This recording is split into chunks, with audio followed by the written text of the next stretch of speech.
Hello again.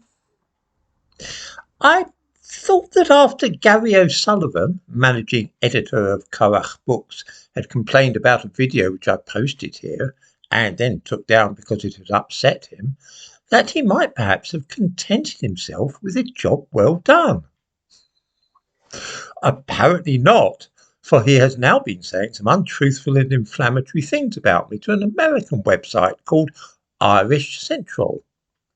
This is after he had been complaining to me to the Irish Times, of course. As regular viewers will perhaps know, it is not my habit to make personal remarks about people, and I pride myself, unfailingly courteous, even to the most objectionable types. There comes a time, though, when a little plain speaking is called for, and I'm bound to say that this O'Sullivan fellow must be a complete turnip head. Viewers may recall that I raised my eyebrows at an image which Currach Books tweeted, showing a grotesque caricature of a very fat black woman with tiny hands and feet. I said that this was part of a tradition of showing black women with exaggeratedly thick thighs and large buttocks, combined with very small feet and hands, and I also said that this tradition was known as that of the Hottentot Venus. Have a look at the figure in the thumbnail to this video and ask yourself if this is actually meant to be a depiction of an actual real black person or if it is a bizarre caricature or cartoon.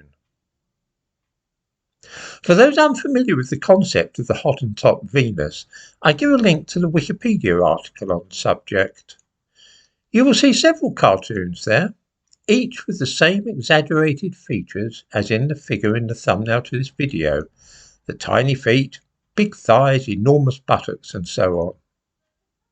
Whether the artist, Mark Joyce, was aware of it or not, he was drawing on a particular kind of racist image when he produced that strange figure, and why he wanted to show the mythical Queen Maeve as a latter-day version of a Hottentot Venus is something of a mystery to me, and in my original video I speculated as to why he had done such an odd thing. Okay, I made a video describing this figure as being in the tradition of the Hottentot Venus, an offensive caricature of African women, and I also wondered why it had been grafted onto a figure from Irish mythology. Gary O'Sullivan took offence and contacted the Irish Times, who ran a bit about it. I duly removed the original video and gave what I can only describe as a handsome apology. Time to let the matter drop, and for us all to move on, I would have thought. But no. Gary O'Sullivan's next gambit was to approach another website and accuse me of racism. And here I fancy he has taken a step too far, and what he said deserves a rebuke, and in my opinion earns him the uncoveted title of Mr. Turniphead 2023. In the description to this video, I give a link to the website, and we can see what he has been saying about me. Let me quote, "Why is the image of a black woman's body so repulsive to Mr. Webb?" Well, of course, the image of black women's bodies not at all repulsive to me. But this is not the image of a black woman's body at all, is it? It is a crude caricature drawing heavily from the 19th century idea of black women as being horribly fat and having disproportionately small feet. Have a look at the image in the thumbnail to confirm that, and then compare it with cartoons of the so-called Hottentot Venus. Images of this kind have long been felt to be offensive and objectionable. Viewers might like to look at the face as well, which is also alarmingly reminiscent of the kind of caricature of a black person's face which was once commonly encountered. Is this really how Gary O'Sullivan thinks that black women look in real life? Has he actually ever met a black woman? Not content with this, he went on to say that the language used by Mr. Webb and his followers is body shaming. This must rank as one of the weirdest things that I have seen anybody say this year.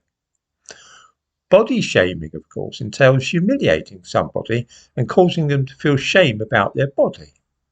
For body shaming to take place, there must be somebody who has felt shame as a consequence of what has been said, written, or portrayed. Is it really being suggested that I'm guilty of body shaming a cartoon? I've never heard the like. Or is it Queen Maeve, who did not exist, that I am supposedly being body shaming? Seriously, I've never in all my born days heard of anybody body shaming a cartoon or a mythical figure.